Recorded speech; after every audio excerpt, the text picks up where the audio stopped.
There is this big myth that when you go gluten-free, you have to say goodbye to all of your favorite foods, including your favorite recipes. That myth couldn't be further from the truth. In our household, when we went gluten-free, I was lost. My kids were waffles for breakfast every Saturday and Sunday morning, and let me tell you, the very first waffle recipes I tried that were gluten-free were not very good.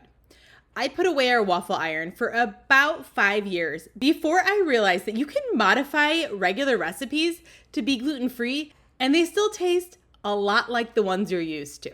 By the end of this video, you will gain the confidence to take your old tried and true recipes and modify them to be gluten-free. I'm Kristen. I'm a gluten-free coach and the creator of the Going Gluten-Free ebooks, recipe guides, and course. Today, we're going to walk through how to take your favorite go-to recipes and modify them to be gluten-free without sacrificing the flavor. In this video, we're going to cover how to identify where gluten is hiding in these old recipes, easy ingredient swaps, and how to test and tweak your results so that you still get to enjoy your favorite recipes that you've made over time. Give this video a like if you're sick and tired of finding gluten in every single thing you eat. The first step in modifying recipes to be gluten-free is to actually know where gluten is hiding. Gluten is a protein that is found in wheat, barley, and rye and variations thereof those. It's very important to know this because a lot of people think that gluten is just wheat. It's not. And when you are somebody who is making recipes and if you like to use a lot of fun ingredients, i.e. malt vinegar, it's important to know where gluten may be hiding and something that you don't often think to check for. Once you get past the wheat, you gotta look for gluten in things like barley, which may seem odd. Barley is used in things like malt and beer. And then there's rye, which is used in some flours and it's used in rye bread.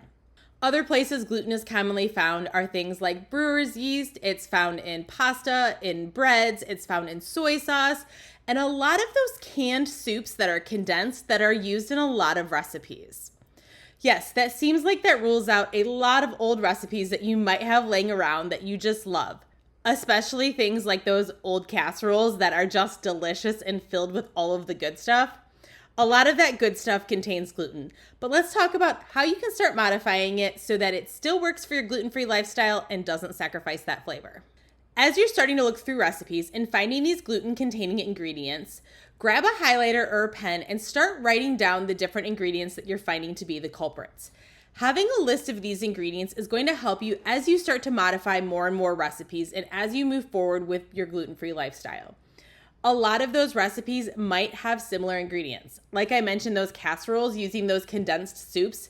Those condensed soups are so common in so many things. Knowing which ones contain gluten and which ones don't will be so helpful for you going forward in planning your gluten-free diet. For starters, let's look for some very quick gluten-free swaps that you can make. Flours is the number one thing that everybody gets upset about. An all-purpose flour contains gluten. All-purpose flours are used in so many things. Cookies, cakes, muffins, it's used in breads, and all of those delicious things you think you might have to sacrifice for the long run. Here's the thing, you don't. There are a lot of one-to-one gluten-free flours out there that work just the same. My favorite is GF Jules, and I'll link it down in the comments, but Bob's Red Mill and King Arthur also have great flours that you can use that work just as well as an all-purpose flour that does contain gluten. Later in this video, we'll talk a little bit more about using different kinds of flours to achieve the same result as an all-purpose flour that contains gluten. Pastas are another thing that everybody hates to give up once they go gluten-free. A gluten-filled pasta never will be the same one-to-one, but there's so many options out there that you can make to still enjoy things like your favorite types of spaghetti and pasta salad and other dishes you may be making with pasta. Lentil pasta, chickpea pasta, there's also rice pastas out there. One thing I will caution you of, if you are starting to use the lentil or the chickpea pasta, beware of your serving size. Sometimes mixing a rice pasta and a chickpea pasta together can offset the effects of eating too much of a chickpea pasta and the amount of fiber that goes into it, if you know what I'm talking about. For different kinds of sauces and condiments, you can always look for the gluten-free version. However, things like a soy sauce often is not replaceable or it is hard to find a gluten-free version. Tamari and coconut aminos are great things that you can use in place of that. You can also make a lot of sauces on your own. For example, a barbecue sauce. Many of the standard barbecue sauces that you'll buy in a store contain gluten, but it's so easy to make at home with a little bit of ketchup, a little bit of brown sugar, and a little bit of vinegar. You'll be amazed at how quickly you can make a homemade barbecue sauce that still tastes the same, saves you money, and saves you from eating the gluten. As you're starting to make these swaps throughout your kitchen, you are going to notice that textures are different. Yes, this goes back to the flours specifically. When you're using a 1-to-1 gluten-free all-purpose flour, they are still going to be a little bit different. So sometimes it's helpful to not only use that 1-to-1, but start to mix different kinds of flours and see what kind of results you get from them. For example, almond flour is great for richness and moisture. Oat flour is great for baking because it adds a lot of softness, and that's something that a lot of people feel like they lose when they switch to the gluten-free diet. Just make sure that oat flour is certified gluten-free, because if it's not, you could be in a lot of trouble. Sorghum or millet adds a wheat-like flavor if that's something that you're missing in your everyday baking. When you're using these flours, something you can do is go to Google and look at what an all-purpose flour would be converted to, for example, an oat flour. It'll tell you what the right conversion is for the recipe that you have.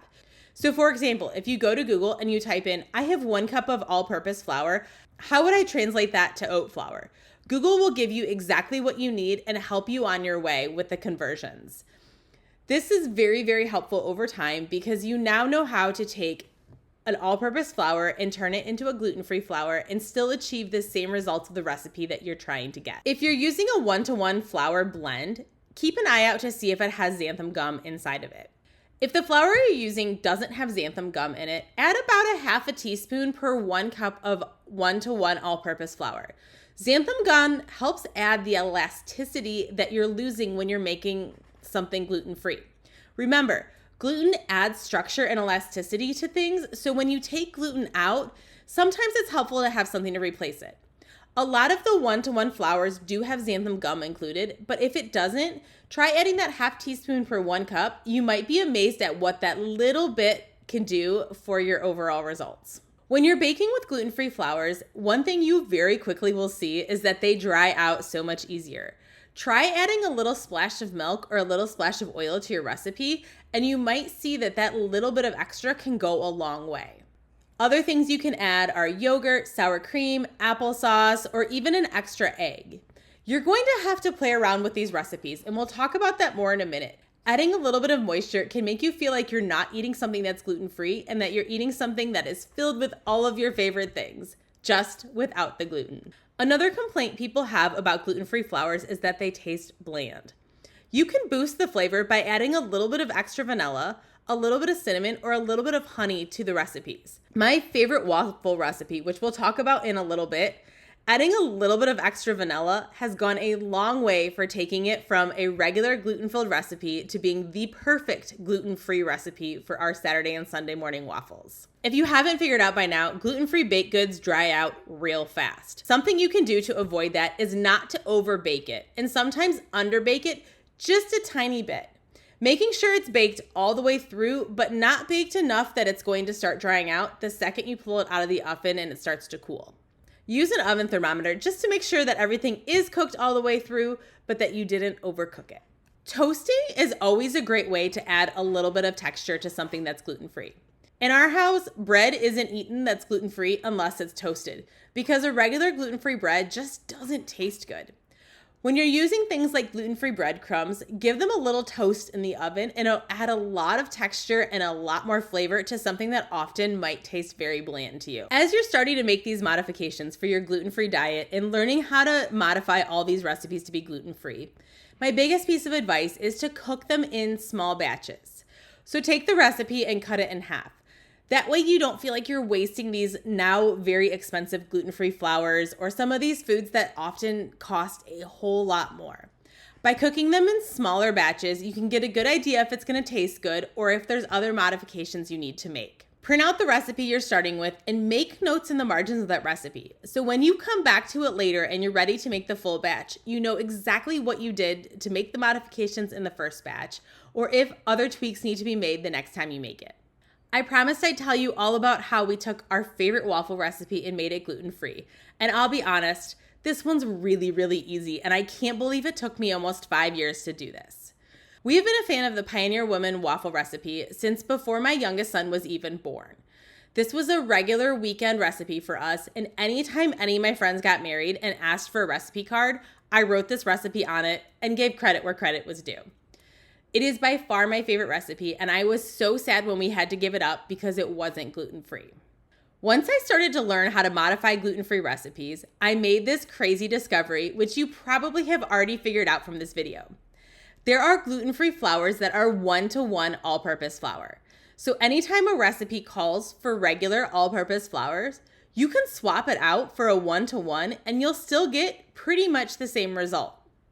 We did that with the Pioneer Woman waffle recipe and it was amazing. The only tweak I had to make was add a teeny tiny little bit more vanilla and a little bit more milk so that way that recipe was not very dry and things came out great. We make the waffles all the time in all different shapes because you gotta have fun with waffles, don't you?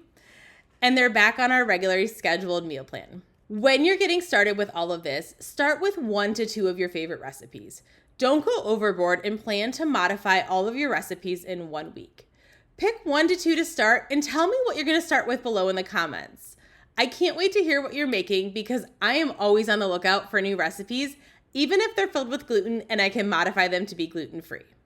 In the next video, we're going to talk all about making a gluten-free meal plan that works realistically for your lifestyle.